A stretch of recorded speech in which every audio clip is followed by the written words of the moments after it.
नमस्कार दोस्तों। ओम श्री गणेशाय नमः। ओम नमो भगवते वासुदेवाय। भगवान श्री कृष्ण कहते हैं कि सफलता आपका परिचय दुनिया से करवाती है और असफलता आपको दुनिया का परिचय करवाती है। हरे कृष्णा। इसी सुविचार के साथ आप सभी का दिन शुभ और मंगलमय हो। इससे पहले की कथा सुनने के लिए आप सभी का बहुत बहुत धन्यवाद। आज सुनिए आषाढ़ मास महात्म्य में आगे की कथा। इससे पहले के किसी अध्याय में हमारी बहुत पुरानी श्रोता हैं अनीता जी, उन्होंने पूछा था कि त्रिपुष्कर तीर्थ के बारे में भी जरूर बताएगा। तो आप सब पहले त्रिपुष्कर तीर्थ के बारे में जानिए, जिसे जानना हम सबके लिए जरूरी है, क्योंकि कई बार हम तीर्थों के दर्शन नहीं कर पाते हैं, लेकिन यदि हम तीर्थों से संबंधित उनका वर्णन या कथा महात्म्य में सुनते हैं तो हमें भी तीर्थों के दर्शन करने जितने ही पुण्य की प्राप्ति होती है। सृष्टि के रचयिता श्री ब्रह्मा जी की यज्ञ स्थली और ऋषि मुनियों की तप स्थली तीर्थ गुरु पुष्कर नाग पहाड़ी के बीच बसा हुआ है। रुठ हुई पत्नी के श्राप के कारण ही देश भर में ब्रह्मा जी का इकलौता मंदिर पुष्कर में है। पुष्कर सरोवर की उत्पत्ति भी स्वयं ब्रह्मा जी ने की थी। जिस प्रकार प्रयाग को तीर्थराज कहते हैं, उसी प्रकार से इस तीर्थ को पुष्कर राज कहा जाता है। ज्येष्ठ पुष्कर के देवता ब्रह्मा जी, मध्य पुष्कर के देवता भगवान विष्णु और कनिष्क पुष्कर के देवता रुद्र हैं। इस प्रकार यह तीनों पुष्कर ब्रह्मा जी के कमल पुष्प से बने। पुष्कर में ही कार्तिक में देश का सबसे बड़ा ऊंट मेला भी लगता है, जिसमें देश विदेश से सैलानी बहुत संख्या में यहां पर आते हैं। त्रिपुष्कर तीर्थ बनने के पीछे जो कथा है, उसके अनुसार परमपिता ब्रह्मा जी और मां सावित्री के बीच दूरियां उस समय बढ़ी जब ब्रह्मा जी ने पुष्कर में कार्तिक शुक्ल एकादशी से पूर्णमासी तक यज्ञ का आयोजन किया। शास्त्रानुसार कोई भी यज्ञ बिना पत्नी के संपूर्ण नहीं माना जाता। पूजा का शुभ मुहूर्त निकला जा रहा था। सभी देवी देवता समय पर यज्ञ स्थल पर पहुंच गए थे, लेकिन सावित्री जी को पहुंचने में देर हो गई। कहते हैं कि जब शुभ मुहूर्त बीतने लगा तब कोई उपाय न देखकर ब्रह्मा जी ने नंदिनी गाय के मुख से गायत्री को प्रकट किया और उनसे विवाह कर यज्ञ को पूर्ण किया। इस बीच सावित्री जब यज्ञ स्थल पर पहुंची तो वहां ब्रह्मा जी के बगल में गायत्री को बैठे देखकर क्रोधित हो गई और उन्होंने श्री ब्रह्मा जी को श्राप दे डाला कि पृथ्वी के लोग उन्हें भुला देंगे और उनकी कभी पूजा नहीं होगी। किंतु जब देवताओं ने प्रार्थना की तो वे पिघल गई और कहने लगी कि ब्रह्मा जी अब केवल पुष्कर में ही पूजे जाएंगे। इसी कारण यहाँ के अलावा इस समस्त संसार में कहीं और ब्रह्मा जी का कोई भी मंदिर नहीं है। सावित्री जी का क्रोध इतने पर भी शांत नहीं हुआ। उन्होंने विवाह कराने वाले ब्राह्मण को भी श्राप दे दिया कि चाहे जितना दान मिले ब्राह्मण कभी संतुष्ट नहीं होंगे। गाय को कलयुग में गंदगी खाने और नारद जी को आजीवन कुमारा रहने का श्राप दे दिया। अग्निदेव भी सावित्री जी के कोप से बच नहीं पाए, उन्हें भी कलयुग में अपमानित होने का श्राप मिल गया। पुष्कर में ब्रह्मा जी से नाराज सावित्री जी दूर पहाड़ की चोटी पर विराजमान रहती हैं। यह तो आपने जाना त्रिपुष्कर तीर्थ की महिमा के बारे में। अब सुनिए आज की कथा। श्री ब्रह्मा जी कहते हैं, हे नारद, राम तीर्थ भ्रूण हत्या का नाश करने वाला है। उसकी महिमा के श्रवण मात्र से ही मनुष्य सभी पापों से मुक्त हो जाता है। इवाक वंश में दशरथ नाम के क्षत्रिय राजा हुए, जो संपूर्ण विश्व में विख्यात थे। वे इंद्र की ही भांति बलवान, बुद्धिमान और शूरवीर थे तथा बलि की भांति अपने पिता पितामह के राज्यों का पालन किया करते थे। महाराज दशरथ के 3 रानियां थी, कौशल्या, सुमित्रा और कैकई। वे तीनों कुलीन, सौभाग्यशाली, नहीं रूपवती और सुलक्षणा थी। राजा दशरथ जब अयोध्या के सिंहासन पर आसीन थे और ब्राह्मण वेताओं में श्रेष्ठ वशिष्ठ जी उनके पुरोहित के पद पर प्रतिष्ठित थे, उस समय देश में ना रोग थे, ना मानसिक चिंताएं, ना तो अनावृष्टि होती थी और ना ही अकाल पड़ता था। ब्राह्मण, क्षत्रिय, वैश्य तथा शूद्रों को और चारों आश्रमों को भी पृथक पृथक बड़ा सुख मिला करता था। एक समय की बात है, देवताओं और दानवों में राज्य के लिए युद्ध छिड़ गया। ना तो उसमें देवताओं की जीत होती थी और ना दैत्यों और दानवों की ही। इस तरह वह युद्ध कई दिनों तक लगातार चलता रहा। इसी बीच में आकाशवाणी हुई, राजा दशरथ जिनका पक्ष ग्रहण करेंगे वे ही विजय होंगे, दूसरे नहीं। यह सुनकर देवता और दानव दोनों अपनी विजय के लिए राजा के पास चले। देवताओं की ओर से वायु शीघ्र जा पहुंचे और राजा से कहने लगे, महाराज, देव दानव संग्राम में आपको ना चाहिए। वहां यह आकाशवाणी सुनाई दी है कि जिस ओर राजा दशरथ रहेंगे उसी पक्ष की जीत होगी, अतः आप देवताओं का पक्ष ग्रहण कीजिए जिससे देवता गण विजय हो सके। वायु की यह बात सुनकर राजा दशरथ ने कहा, हे वायु देव, आप सुखपूर्वक पधारे, मैं अवश्य चलूंगा। वायु के चले जाने पर तुरंत ही दैत्य गण राजा के पास आ गए और कहने लगे, हे भगवान, हमारी सहायता कीजिए, महाराज विजय आप पर ही अवलंबित है, अतः आप दैत्य राज की सहायता के लिए चले। राजा बोले, वायु देव ने पहले मुझसे प्रार्थना की है और मैंने देवताओं की सहायता करने का वचन भी दे दिया है, अतः दैत्य और दानव वापस लौट जाए। राजा दशरथ ने जैसा कहा था वैसा ही किया। स्वर्ग में पहुंचकर उन्होंने दैत्यों, दानवों तथा राक्षसों के साथ युद्ध किया। उस समय नमूचा के भाइयों ने देवताओं के देखते ही देखते के बाण मारकर राजा के रथ की धुरी तोड़ डाली। राजा बड़े वेग से युद्ध में लगे हुए थे, उन्हें धुरी टूटने का पता नहीं लग पाया। नारद, उस युद्ध में रानी कैकई भी राजा के पास ही बैठी थी। अब आपको यह भी पता चलेगा कि आखिरकार राजा दशरथ ने कैकई को 3 वचन क्यों दिए थे, जिसमें एक वचन में कैकई ने राजा राम के लिए 14 वर्षों का वनवास मांगा था। इस युद्ध में राजा दशरथ के साथ उनकी रानी कई भी गई थी और राजा के पास ही बैठी थी। रानी को रथ की अवस्था का पता लग गया, परंतु उन्होंने राजा को इस बात की सूचना नहीं दी। धुरी टूटी हुई देखकर रानी ने उस जगह अपना हाथ ही लगा दिया और यह बहुत बड़ा अद्भुत कार्य था। रथि निर्वेदम वे पुनः अयोध्या वापस आ गए। आते समय मार्ग के बीच में जब महाराज दशरथ ने अपनी प्रिया कैकई की ओर देखा तब उनका वह साहसपूर्ण कार्य देखकर उन्हें बड़ा विस्मय हुआ। हे मुनि, इस कार्य से प्रसन्न होकर राजा ने कैकई को वर दिए। रानी कैकई ने भी राजा की आज्ञा स्वीकार करके इस प्रकार कहा कि हे महाराज, आपके दिए हुए ये वर आपके पास ही रखिए, आवश्यकता पड़ने पर मैं मैं इन्हें ले लूंगी। राजा दशरथ पुरस्कार में अनेक प्रकार के आभूषण देकर अपनी प्रिया कैकेयी के साथ अपने नगर को गए। विजय होने से वे बहुत प्रसन्न थे। फिर बहुत समय बीतने के बाद मुनीश्वर ऋषि श्रृंग की कृपा से देवताओं की कार्य सिद्धि के लिए राजा दशरथ के 4 देवों पुत्र हुए। कौशल्या से राम, कैकेयी से बुद्धिमान में श्रेष्ठ भरत तथा सुमित्रा से लक्ष्मण और शत्रुघ्न हुए। वे सब पुत्र बुद्धिमान, प्रिय तथा राजा के आज्ञाकारी थे। एक बार महल में महर्षि विश्वामित्र आए और उन्होंने यज्ञ की रक्षा करने के लिए राजा से राम और लक्ष्मण को मांगा। विश्वामित्र उनके महत्व को जानते थे। तब राजा दशरथ कहने लगे, हे मुने, इस बुढ़ापे में किसी तरह दव योग से मेरे यह बालक उत्पन्न हुए हैं जो मेरे मन को आनंद देने वाले हैं। मैं अपना शरीर और यह राज्य दे दूंगा, किंतु इन पुत्रों को नहीं दे सकूंगा। उस समय वशिष्ठ मुनि ने राजा दशरथ को समझाया कि राजन, रघुवंश ने किसी की प्रार्थना को ठुकराना नहीं सीखा है। तब उनके इस प्रकार समझाने और कहने पर राजा ने किसी तरह श्री राम और लक्ष्मण से कहा, पुत्रों, तुम ब्रह्म ऋषि विश्वामित्र के यज्ञ की रक्षा करो। ऐसा कहकर उन्होंने अपने दोनों पुत्र विश्वामित्र जी को सौंप दिए। राम और लक्ष्मण ने बहुत अच्छा कहकर राजा दशरथ को नमस्कार किया और यज्ञ की रक्षा करने के लिए मुनि विश्वामित्र के साथ प्रसन्नता पूर्वक चलती है। तब महर्षि विश्वामित्र ने उन दोनों भाइयों को माहेश्वरी, महाविद्या, धनुर्विद्या, शस्त्र विद्या, अस्त्र विद्या, लोक विद्या, रथ विद्या, गज विद्या, गदा विद्या तथा मंत्रों द्वारा अस्त्रों के आह्वान और विसर्जन की शिक्षा दी। इस प्रकार संपूर्ण विद्याओं प्राप्त कर श्री राम और लक्ष्मण ने वनवासियों का हित करने के लिए वन में ताड़का को मार डाला और हाथ में धनुष लेकर यज्ञ की रक्षा करने लगे। तत्पश्चात महायज्ञ पूर्ण होने पर मुनि व विश्वामित्र दोनों राजकुमारों के साथ राजा जनक से मिलने गए। वहां लक्ष्मण सहित श्री राम ने राजाओं की मंडली में अपने गुरु से सीखी हुई अद्भुत धनुर्विद्या का परिचय दिया, जिससे प्रसन्न होकर राजा जनक ने अपनी कन्या लक्ष्मी स्वरूपा सीता का विवाह श्री राम के साथ कर दिया। इस प्रकार लक्ष्मण, भरत और शत्रुघ्न का विवाह भी राजा जनक के घर ही हुआ। तदनंतर दीर्घ काल व्यतीत होने पर राजा दशरथ समस्त प्रजा और गुरु की अनुमति से श्री राम को राज्य देने लगे, किंतु उस समय मंत्रा रूपी दुर्द से प्रेरित होकर रानी कैकेयी ईर्ष्या से व्याकुल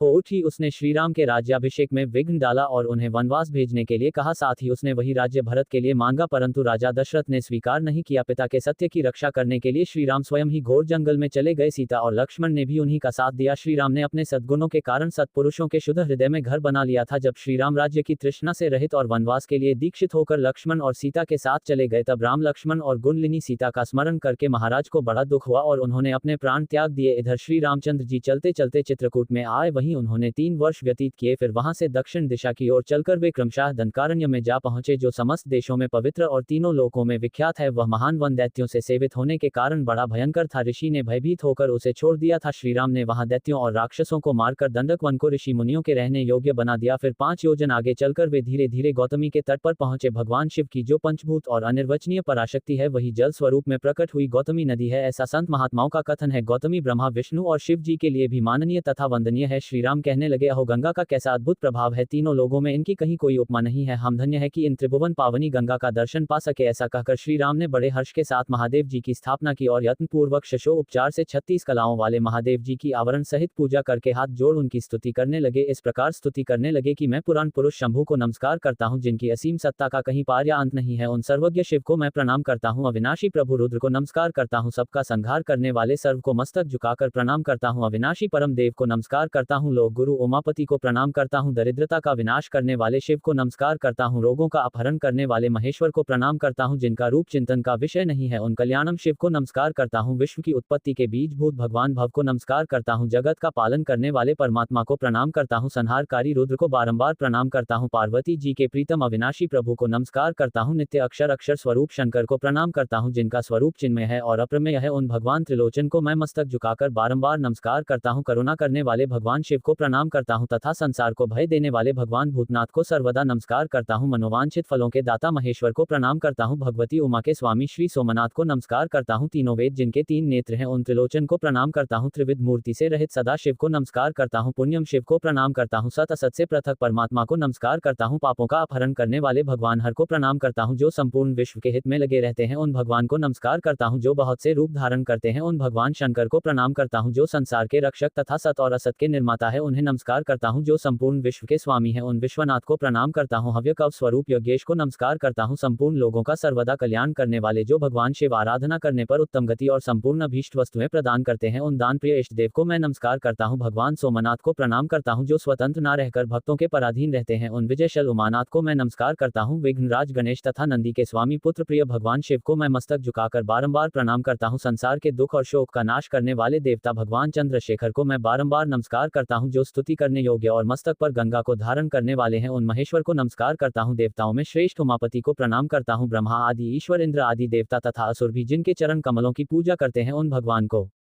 मैं नमस्कार करता हूँ जिन्होंने पार्वती देवी के मुख से निकलने वाले वचनों पर दृष्टिपात करने के लिए मानो 3 नेत्र धारण कर रखे हैं, उन भगवान को प्रणाम करता हूँ। पंचामृत, चंदन, उत्तम धूप, दीप, भांति भांति के विचित्र पुष्प, मंत्र तथा अन्न आदि समस्त उपचारों से पूजित भगवान सोम को मैं नमस्कार करता हूँ। तद भगवान शंकर ने भगवान श्री राम की स्तुति से प्रकट होकर राम और लक्ष्मण से कहा कि तुम्हारा कल्याण हो, वत्स वर मांगो। श्री राम कहने लगे, हे सुर श्रेष्ठ महेश्वर, जो लोग इस स्तोत्र के द्वारा भक्ति पूर्वक आपकी स्तुति किया करें उनके संपूर्ण कार्य सिद्ध हो जाए। हे शंभव, जिनके पितर नरक के समुद्रों में डूबे हुए हो, उनके वे पितर यहाँ पिंडदान आदि देने से पवित्र होकर स्वर्ग लोक में चले जाएं। जन्म भर के कमाए हुए मानसिक, वाचिक और शारीरिक पाप यहाँ स्नान करने मात्र से तत्काल नष्ट हो जाए। जो लोग यहाँ याचकों को भक्ति पूर्वक थोड़ा भी दान दे, वह सब अक्षय होकर दाताओं के लिए उत्तम फल देने वाला हो। यह सुनकर शंकर जी बहुत प्रसन्न हुए। उन्होंने एवं अस्तु कहकर श्री रामचंद्र जी की बात का अनुमोदन किया। सुरश्रेष्ठ भगवान शिव के अंतर्ध्यान हो जाने पर श्री राम अपने अनुगामियों के साथ धीरे धीरे उस देश में गए जहाँ से गोदावरी नदी प्रकट हुई है। तब से वह तीर्थ श्री राम तीर्थ के नाम से प्रसिद्ध हुआ। वहाँ लक्ष्मण ने स्नान और शंकर का पूजन किया, वहाँ लक्ष्मण तीर्थ के नाम से प्रसिद्ध हुआ है। जहाँ सीता जी ने स्नान किया वह सीता तीर्थ के नाम से कहलाया। सीता तीर्थ नाना प्रकार की समस्त पाप राशि को निर्मूल करने में समर्थ है, जिसके चरण से त्रिभुवन पावनी गंगा प्रकट हुई। उन्होंने ही जहाँ स्नान किया उस तीर्थ की विशिष्टता के विषय में और क्या कहा जा सकता है। अतः श्री राम तीर्थ के समान पावन तीर्थ कहीं कोई भी नहीं है। हरे कृष्णा। आषाढ़ मास की कथा में बस इतना ही। अब सुनिए अब तक लगातार चलती आ रही पौराणिक कथा में आगे का वृतांत। भीष्म जी ने पूछा, विप्रभ, मनुष्य को भी देवत्व, सुख, राज्य, धन, यश, विजय, भोग, आरोग्य, आयु, विद्या, लक्ष्मी, पुत्र, बंधु वर्ग और सब प्रकार के मंगल की प्राप्ति कैसे हो सकती है, यह बताने की भी कृपा कीजिए। तब पुलस जी ने कहा, राजन, इस पृथ्वी पर ब्राह्मण सदा ही विद्या आदि गुणों से युक्त और श्री संपन्न होता है। तीनों लोकों और प्रत्येक युग में ब्राह्मण देवता नित्य पवित्र माने गए हैं। ब्राह्मण देवताओं का भी देवता है, संसार में उसके समान दूसरा कोई नहीं है। वह साक्षात धर्म की मूर्ति है और इस पृथ्वी पर सबको मोक्ष प्रदान करने वाला है। ब्राह्मण सब लोगों का गुरु, पूज्य और तीर्थ स्वरूप मनुष्य है। ब्रह्मा जी ने ब्राह्मण को ही सब देवताओं का आश्रय बनाया है। पूर्व समय में नारद जी ने भी इसी विषय को ब्रह्मा जी से इस प्रकार पूछा था, ब्राह्मण किसकी पूजा करने पर भगवान लक्ष्मीपति प्रसन्न होते हैं। तब ब्रह्मा जी बोले कि जिस पर ब्राह्मण प्रसन्न होते हैं उस पर ही भगवान श्री विष्णु भी प्रसन्न हो जाते हैं। इसलिए ब्राह्मण की सेवा करने वाला मनुष्य परब्रह्म परमात्मा को प्राप्त होता है। ब्राह्मण के शरीर में सदा ही श्री विष्णु का निवास है। जो दान, मान और सेवा आदि के द्वारा प्रतिदिन ब्राह्मणों की पूजा करता है, उसके द्वारा मानो शास्त्रीय विधि के अनुसार उत्तम दक्षिणा से युक्त 100 यज्ञों का अनुष्ठान हो जाता है। जिसके घर पर आया हुआ विद्वान ब्राह्मण कभी निराश नहीं लौटता, उसके संपूर्ण पापों का नाश हो जाता है और वह अक्षय स्वर्ग को प्राप्त होता है। पवित्र देश काल में सुपात्र ब्राह्मण को जो धन दान दिया जाता है उसे अक्षय जानना चाहिए, वह जन्म जन्मांतर में भी फल देता रहता है। ब्राह्मणों की पूजा करने वाला मनुष्य कभी दरिद्र, दुखी और रोगी नहीं होता। जिसके घर के आंगन में ब्राह्मणों की चरण धूलि पड़ती रहती हो वह पवित्र और शुद्ध होते रहते हैं। वे पुण्य क्षेत्र के समान है, उन्हें यज्ञ कर्म के लिए श्रेष्ठ माना गया है। ब्राह्मण को देखकर उन्हें प्रणाम न करने से, ब्राह्मण के साथ द्वेष रखने से और उनके प्रति अश्राद्ध होता है और परलोक में भी उनकी दुर्गति होती है। ब्राह्मण का पूजन करने से आयु, यश, विद्या और धन की वृद्धि होती है और मनुष्य श्रेष्ठ दशा को प्राप्त होता है। अब नारद जी ने पूछा, पिताजी, कौन ब्राह्मण अत्यंत पूजनीय है? ब्राह्मण और गुरु के लक्षण का भी यथावत वर्णन कीजिए। तब श्री ब्रह्मा जी कहने लगे, वत्सोत और सदाचारी ब्राह्मण की नित्य पूजा करनी चाहिए। जो उत्तम व्रत का पालन करने वाला और सभी पापों से मुक्त है वह मनुष्य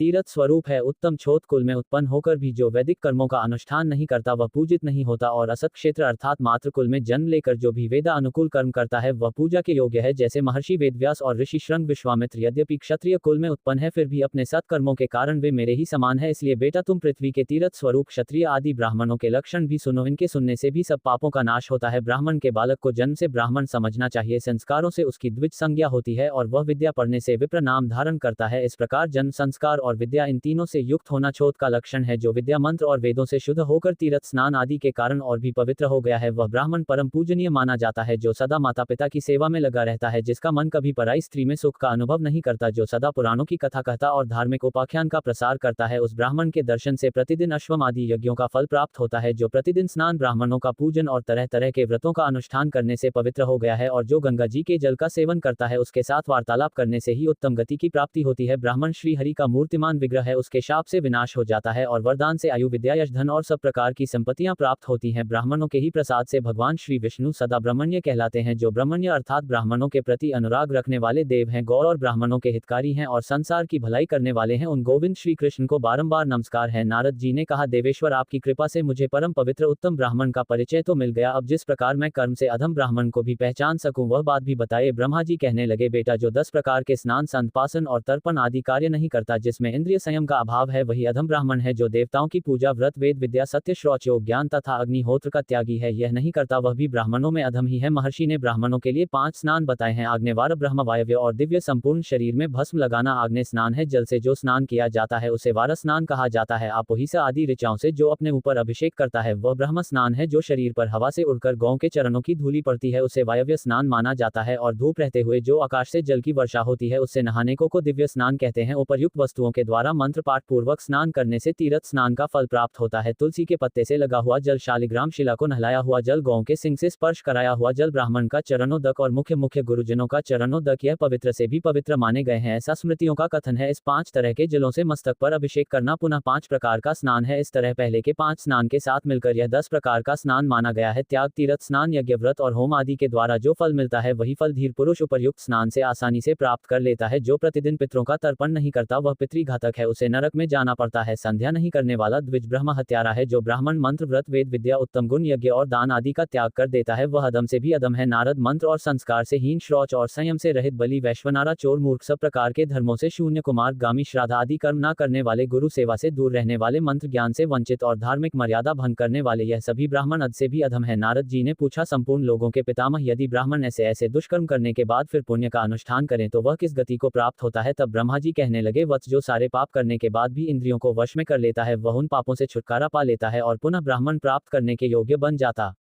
है। इस विषय में एक प्राचीन कथा सुनो जो बहुत ही सुंदर और विचित्र है। पूर्व समय में किसी ब्राह्मण का एक नौजवान पुत्र था। उसने जवानी की उमंग में मोह के वशीभूत होकर एक बार किसी चांडा के साथ समागम किया। चांडा के गर्भ से उसने अनेकों पुत्र और कन्याएं उत्पन्न की और अपना परिवार छोड़कर वह बहुत लंबे समय तक उसी के घर में रहा, किंतु घृणा के कारण न तो वह कोई दूसरा अभ्य पदार्थ खाता, ना कभी शराब ही पीता था। चांडा उससे हमेशा ही कहा करती कि यह सब चीजें खाओ और शराब पियो, किंतु वह उसे यही उत्तर देता कि प्रिय, तुझे ऐसी गंदी बात नहीं करनी चाहिए, शराब का तो नाम सुनने मात्र से ही मुझे उकाई आ जाती है। फिर एक दिन की बात है, वह थका मादा होने के कारण दिन में भी घर पर ही सो रहा था। चांडा ने शराब उठाई और हंसकर उसके मुंह में उड़ेल दी। मंदिरा की बूंद पते ही उस ब्राह्मण के मुंह से अग्नि जल उठी। उसकी ज्वाला ने फैलकर परिवार सहित उस चांडा को जलाकर भस्म कर दिया और उसके घर को भी फूंक डाला। उस समय वह ब्राह्मण हाय हाय करता हुआ उठा और बिलक बिलक कर रोने लगा। विलाप करने के बाद उसने पूछना प्रारंभ किया कि कहां से आग प्रकट हुई और कैसे मेरा घर जल गया। तब आकाशवाणी हुई और आकाशवाणी ने उससे कहा कि तुम्हारे ब्रह्म तेज ने चांडा के घर में आग लगाई है। इसके बाद आकाशवाणी ने उससे चांडा के द्वारा उसके मुंह में शराब आदि डालने का ठीक वृतांत कह सुनाया। यह सब सुनकर ब्राह्मण को बड़ा आश्चर्य हुआ। उसने इस विषय पर भलीभांति विचार करके अपने आप को उपदेश देने के लिए यह बात कही कि विप्र, तेरा तो तेज नष्ट हो गया, अब तू पुनः धर्म का आचरण कर। इसके बाद उस ब्राह्मण ने बड़े बड़े मुनियों के पास जाकर उनसे अपने हित की बात पूछी। मुनियों ने कहा, तू दान धर्म का आचरण कर, ब्राह्मण नियम और व्रत के द्वारा सब पापों से छूट जाते हैं, इसलिए तू भी अपनी पवित्रता के लिए शास्त्रोक्त नियमों का आचरण कर। चांद्रायन, कक्ष, तप्त, कृष, प्रजापत्य और दिव्य व्रतों का बारंबार अनुष्ठान कर। यह व्रत समस्त दोषों का तत्काल शोषण कर लेते हैं। तब पवित्र तीर्थों में जा और वहां भगवान श्री विष्णु की आराधना कर। ऐसा करने से तेरे सारे पाप शीघ्र नष्ट हो जाएंगे। पुण्य तीर्थों और भगवान श्री गोविंद के प्रभाव से पापों का क्षय होगा और तू ब्रह्मवर्त हो जाएगा। तात, इस विषय में हम तुझे प्राचीन इतिहास सुनाते हैं, अब ध्यान से सुनना। पूर्व समय में विंतानंदन गरुड़ जब अंडा फोड़कर बाहर निकले तब नवजात शिशु की अवस्था में ही उन्हें भोजन ग्रहण करने की इच्छा हुई। वे भूख से व्याकुल होकर अपनी माता से बोले, माँ मुझे कुछ खाने को दो। पर्वत के समान शरीर वाले महाबली गरुड़ को देखकर परम सौभाग्यवती माता विंता के मन में बड़ा हर्ष हुआ। वे अपने पुत्र से बोली, बेटा मुझमें तो तेरी भूख मिटाने की शक्ति नहीं है। तेरे पिता धर्मात्मा कश्यप साक्षात ब्रह्मा जी के समान तेजस्वी हैं। वे सोन नदी के उत्तर तट पर तपस्या करते हैं, वहीं जा और अपने पिता से इच्छा अनुसार भोजन के विषय में परामर्श करता, उनके उपदेश से तेरी भूख शांत हो जाएगी। ऋषि कहते हैं, माता की बात सुनकर मन के समान वेग वाले महाबली एक ही मुहूर्त में पिता के पास जा पहुंचे। वहां प्रज्वलित अग्नि के समान तेजस्वी अपने पिता मुनिव कश्यप जी को देखकर उन्हें मस्तक झुकाकर प्रणाम किया और फिर इस प्रकार कहा, प्रभु मैं आपका पुत्र हूं और भोजन की इच्छा से आपके पास आया हूं। मुझे जोर से भूख लग रही है, कृपया मुझे कुछ खाने को दीजिए। कश्यप जी ने कहा, वत्स, उधर समुद्र के किनारे विशाल हाथी और कछुआ रहते हैं। वे दोनों बहुत बड़े जीव हैं, उनमें अपार बल है, वे एक दूसरे को मारने की घात में लगे हुए हैं। तू जल्दी ही उनके पास जा, उनसे तेरी भूख मिट सकती है। पिता की बात सुनकर महान वेगशली और विशाल आकार वाले गरुड़ उड़कर वहां से गए और उन दोनों को नाखून से विदीर्ण करके घायल करके चोंच और पंजों में लेकर बिजली के समान तेजी से आकाश में उड़ चले। उस समय मंद्राचल आदि पर्वत उन्हें धारण नहीं कर पाते थे। तब वे वायु की गति से 2 लाख योजन आगे जाकर एक जामुन के वृक्ष की बहुत बड़ी शाखा पर बैठ गए। उनके पंजा रखते ही वह शाखा अचानक टूट पड़ी। उसे गिरते देख महाबली पक्षीराज गरुड़ ने गौ और ब्राह्मणों के वध के भय से तुरंत ही पकड़ लिया, फिर बड़ी तेजी से आकाश में उड़ने लगे। उन्हें बहुत देर से आकाश में मंडराते देख भगवान श्री विष्णु मनुष्य का रूप धारण करके उनके पास जाकर इस प्रकार कहने लगे, पक्षीराज तुम कौन हो और किस लिए यह विशाल शाखा और यह महान हाथी और कछुआ है?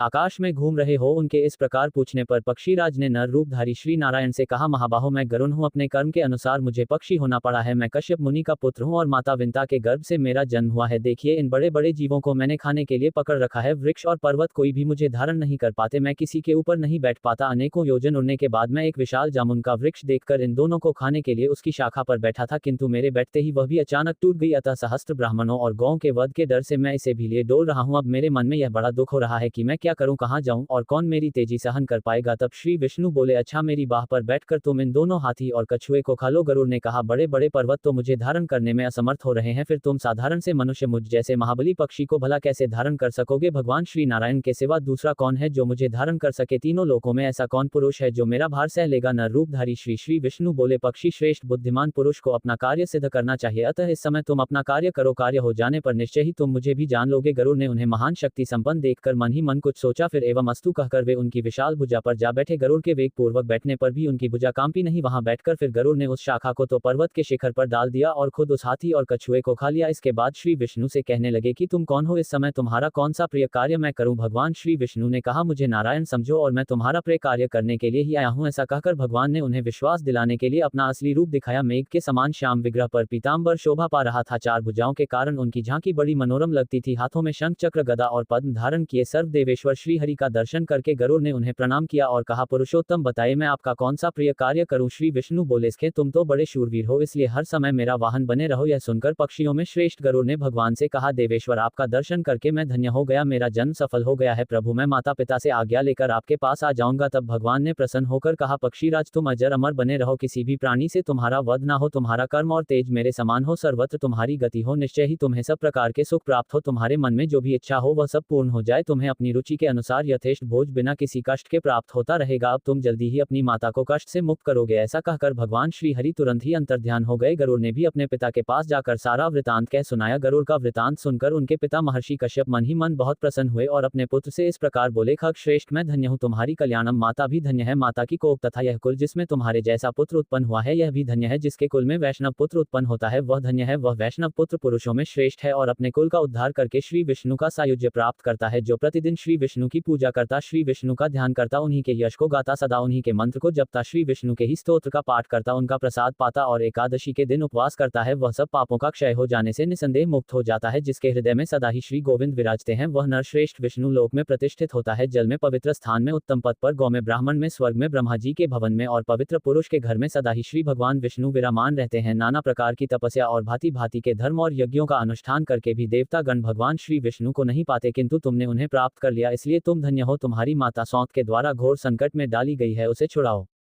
माता के दुख का प्रतिकार करके देवेश्वर भगवान श्री विष्णु के पास जाना। इस प्रकार भगवान विष्णु से महावरदान पाने पर और पिता की आज्ञा लेकर गरुड़ अपनी माता के पास गए। प्रसन्नता पूर्वक उन्हें प्रणाम करके उनके सामने खड़े होकर उन्होंने पूछा, माँ बताओ, मैं तुम्हारा कौन सा प्रिय कार्य करूं, कार्य करके मैं भगवान विष्णु के पास जाऊंगा। यह बात सुनकर सती विंता ने गरुड़ से कहा, बेटा, मुझ पर महान दुख आ पड़ा है, तुम मेरे उस दुख को दूर करो। बहन कदरू मेरी सौंत है, पूर्व समय में उसने मुझे एक बात में अन्याय पूर्वक हराकर दासी बना लिया, अब मैं उसकी दासी हो चुकी हूँ, तुम्हारे सिवा कौन मुझे इस दुख से छुटकारा दिलाएगा। कुल नंदन, जिस समय मैं उसे मुंह मांगी वस्तु दे दूंगी उसी समय दासी भाव से मेरी मुक्ति हो सकती है। गरुड़ ने कहा, मां शीघ्र उसके पास जाकर पूछो वह क्या चाहती है, मैं तुम्हारा कष्ट अवश्य दूर करूंगा। तब दुखिनी विंता ने कदरू से कहा, कल्याणी, तुम अपनी अभीष्ट वस्तु बताओ जिसे देकर मैं इस कष्ट से छुटकारा पा सकूं। यह सुनकर उस दुष्टा ने कहा, मुझे अमृत लाकर दो। उसकी बात सुनकर विनिता धीरे धीरे लौटी और बेटे से बड़े दुखी होकर बोली, तात, वह तो अमृत मांग रही है, अब तुम क्या करोगे। गरुड़ ने कहा, मां तुम उदास मत हो, मैं अमृत लेकर आऊंगा। ऐसा कहकर मन के समान वेगवान पक्षी गरुड़ सागर से जल लेकर आकाश मार्ग से चल दिए। उनके पंखों की हवा से बहुत सी धूल भी उनके साथ साथ उड़ती गई, वह धूल राशि उनका साथ नहीं छोड़ सकी। गंतव्य स्थान पर पहुंचकर गरुड़ ने अपनी चौच में रखे हुए जल से वहां के अग्नि में प्रकार अर्थात परकोटे को बुझा दिया और अमृत की रक्षा के लिए जो देवता वहां पर नियुक्त किए गए थे उन सब की आंखों में पूर्वोसिटी पक्षी को अमृत लेकर आते देख रावत पर चढ़े हुए इंद्र ने कहा, हो पक्षी का रूप धारण करने वाले, तुम कौन हो जो बलपूर्वक अमृत को लिए जाते हो। सभी देवताओं का अप्रिय करके तुम भला यहाँ से जीवित कैसे जा सकते हो। तब गरुड़ ने कहा, देवराज, मैं तुम्हारा अमृत लिए जाता हूँ, अब तुम अपना पराक्रम दिखाओ। यह सुनकर महाबाहु इंद्र ने गरुड़ पर तीखे बाणों की वर्षा आरंभ कर दी, मानो मेरुगिरी के शिखर पर मेघ जल की बरसा रहा हो। गरुड़ ने अपने वज्र के समान तीखे नखों से रावत हाथी को घायल कर डाला और मातली सहित रथ और चक्कों को हानि पहुंचाकर अग्रगामी देवताओं को भी घायल कर दिया। तब इंद्र ने क्रोधित होकर उनके ऊपर वज्र का प्रहार किया। वज्र की चोट खाकर भी महापक्षी गरुड़ विचलित नहीं हुए, वे बड़ी तेजी से भूतल की ओर चले। तब इंद्र ने सब देवताओं के आगे स्थित होकर कहा, निष्पाप गरुड़, यदि तुम नाग माता को इस समय अमृत दे दोगे तो सारे सांप अमर हो जाएंगे, इसलिए अगर तुम्हारी सम्मति हो तो मैं इस अमृत को वहां से हर लाऊंगा। गरुड़ बोले, मेरी साध्वी माता विंता दासी भाव के कारण बहुत दुखी है, जिस समय वह दासीपन से मुक्त हो जाए और सब लोग इस बात को जान ले, उस समय तुम अमृत को हर ले आना। ऐसा कहकर महाबली गरुड़ माता के पास जाकर इस प्रकार बोले, मां, मैं अमृत ले आया हूं, इसे अब नाग माता को दे दो। अमृत सहित पुत्र को आया देख विंता का हृदय प्रसन्नता से खिल उठा, उसने कद्र को बुलाकर अमृत दे दिया और स्वयं दासी भाव से मुक्त हो गई। इसी बीच में इंद्र ने सहसा पहुंचकर अमृत का घड़ा वहां से चुरा लिया और वहां पर विष का पात्र रख दिया, और आश्चर्य की बात की उन्हें ऐसा करते कोई नहीं देख पाया। कद्र का मन इधर बहुत प्रसन्न था, उसने बड़ी तेजी से अपने पुत्रों को बुलाया और उनके मुंह में अमृत जैसा दिखाई देने वाला विष डाल दिया। नाग माता ने अपने पुत्रों से कहा कि तुम्हारे कुल में होने वाले सभी सर्पों के मुख में यह अमृत की बूंदें नित्य निरंतर उत्पन्न होती रहे और तुम लोग सदा इनसे संतुष्ट रहो। इसके बाद गरुड़ अपने माता पिता से वार्तालाप करके देवताओं की पूजा कर अविनाशी भगवान श्री विष्णु के पास चले गए। अमृत के बजाय विष का पान करने से इसीलिए सर्पों के अंदर विष पाया जाता है। इस प्रकार जो भी भक्त गरुड़ जी के इस उत्तम चरित्र का पाठ या श्रवण करता है वह सब पापों से मुक्त होकर अंत में देवलोक में प्रतिष्ठित होता है। ब्रह्मा जी कहते हैं, ऋषियों के मुख से यह उपदेश और गरुड़ का प्रसंग सुनकर वह पतित ब्राह्मण नाना प्रकार के पुण्य कर्मों का अनुष्ठान करके पुनः ब्रह्मण को प्राप्त हुआ और तीव्र तपस्या करके स्वर्गलोक को चला गया। सदाचारी मनुष्य का पाप प्रतिदिन क्षीण होता है और दुराचारी का पुण्य सदा नष्ट होता रहता है। अनाचार से पतित हुआ ब्राह्मण भी अगर फिर सदाचार का